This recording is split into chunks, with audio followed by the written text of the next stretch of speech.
Good morning. It's January the 19th, 2015. This would have been my brother's birthday had he still been alive. Um, and it's a Martin Luther King holiday. We had a shooting in Memphis last night at a club, of course. The police got out their 901 number that you call them for your cash for tell-on. So, oh, excuse me. Anyway, it seems like I had Facebook and put on Tumblr and Twitter and G Plus about this young girl that was so abused that she didn't have speech, or she was chained up in the room. But anyway, and then near the end they were like talking about that because of the way the girl ended up after the government decided they weren't going to fund the study for her because it's too expensive. The two people that had her in her care for 4 years when she was really thriving and doing quite well, they were an elderly couple anyway, and they had meant for it to be temporary, but it was going on 4 years. Well, anyway, they let her go back into the court system. Let the court and the judge decide. Well, they didn't prosecute her. They found her mom not guilty, right? These are some years later, too.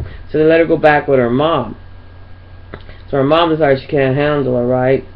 And she went from like no speech to some speech. She had some form of mild retardation, and then no, she didn't have form of retardation as they at first thought. It's probably just anyway. What happened is that you can retard somebody's growth. It's another.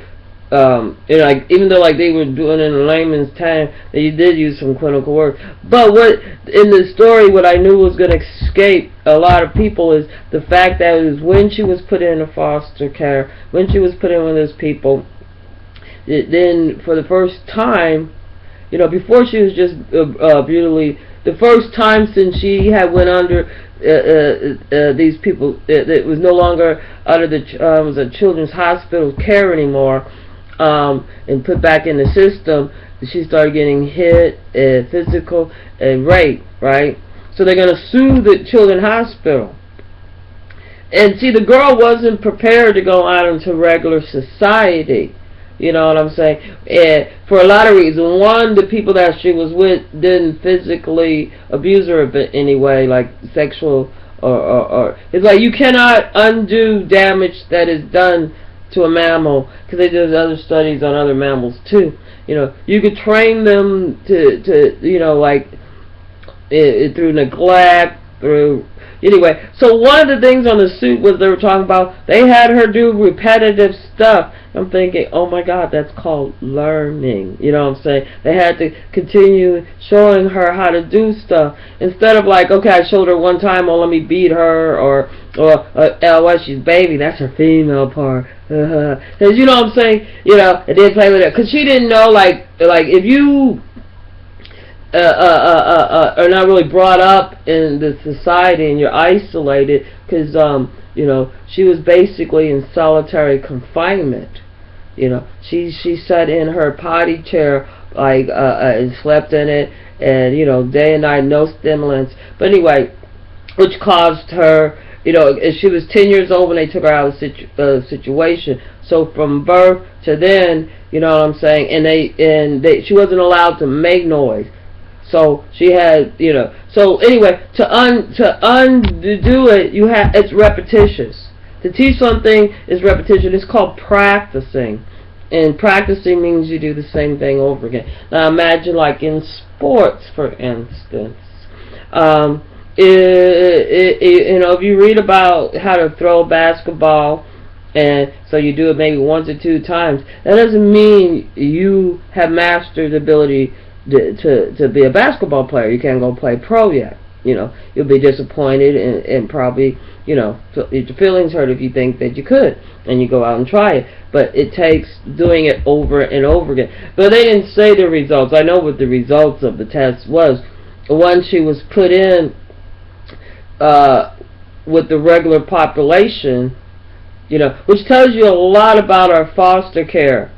Because we shouldn't take, like you're taking a child out of a dangerous, bad situation and put it in another a situation that is just as bad. But, you know what I'm saying, the results of that girl, she's still in assisted living, you know what I'm saying, and she's like in her 6th now, 6th assisted living foster care as an adult, because she just won't be able to function. But, and that's a lot of things that people don't understand. She was damaged by her parents in the first place. Her father, when they found out, when he got caught, he just, he ended up like killing himself. He shot himself in the head, right? Because he couldn't live in solitary confinement like he had made this child. Because like a lot of people that have narcissistic ways, it's very common for them to be able to give the pain, but they cannot, they cannot accept pain, and usually they had been abused, and then there's some people that just, so they could give pain, but they don't, but they can receive it, without, really, there's other people that can take pain, but they can't give pain, and then there's a few people that can take it and give it just as good as they can take it. And I fall in, like, I could dish it out just as well as I could take it, which you would think that most people fall into. No. Most people don't. Most people are either or.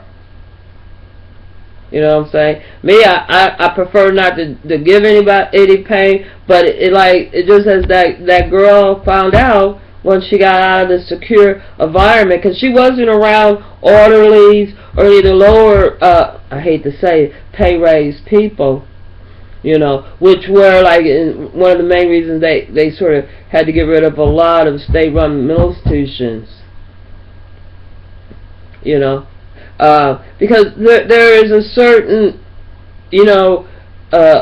understanding to empathize with other people. They were trying to teach her to empathize, but a lot of people, they just care about their certain wants and needs. They want their cars, they want this, they you know what I'm saying? And another thing is she has been jeopardized to where she could function also in this society as a female. Because like if you sit a certain way, and like say you just sit and you're trying to sit comfortable. There's certain positions you sit comfortable if your legs up. I was on the bus and I was sitting, I was sort of sitting like this. The guy kept looking in between my legs, I'm sitting like this. Which is a bit comfortable, I'm not leaning, it just takes pressure off my back, I'm comfortable. But, what I'm saying, you don't always want to sit with your knees open, because certain places, especially, and I don't mean all Christians, just happened, the 2 incidents, one incident of another case study where it wasn't so severe. The girl had ended up being adopted by these Christians. They couldn't understand why her behavior escalated to where she was more sexually deviant. And it was only because, at such, and that girl was like 6 or whatever, at such a young age, you just emulate the people around you. Because it had stopped and then, well, because they had got her. No, what happened was they got her at 18 months. She had been sexually abused. Okay, at 18 months, anywhere to the time of up to 6, she wasn't over the age of 6. That could have been like as soon as they got her in the house, nulled and void because of the situation and children being very adopted to new circumstances, especially if they're positive. But anyway, so they left out those key issues. Is that the caretakers that they put them into were abusive. So, but once and like that girl, she was able to, you know, like once she got into puberty, her sexual behavior is more the norm. You bitch. It's more, oh, I hope you're still on. It's more norm. It's more norm, that acting out.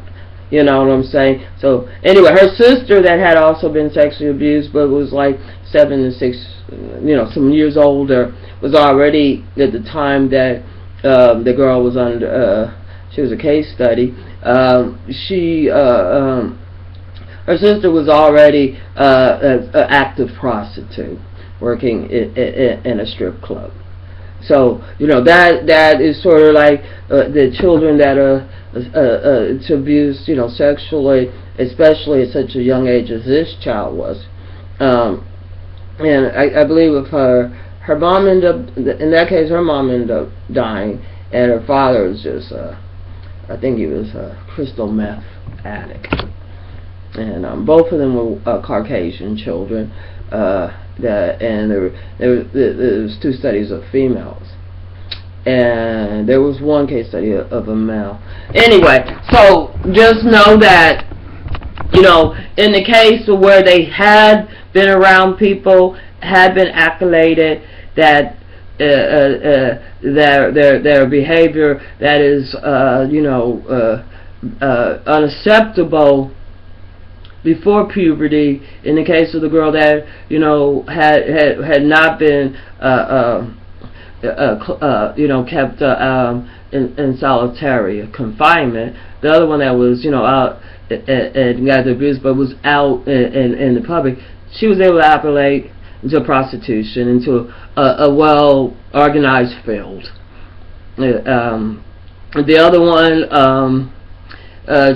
because of the learning curve in the early years of the development, where you learn speech, the very important years, she wasn't introduced to speech, or not even allowed, hit or and stopped, you know, punished when she tried to do, you know, like speak or do anything that a normal mammal needs to do to learn.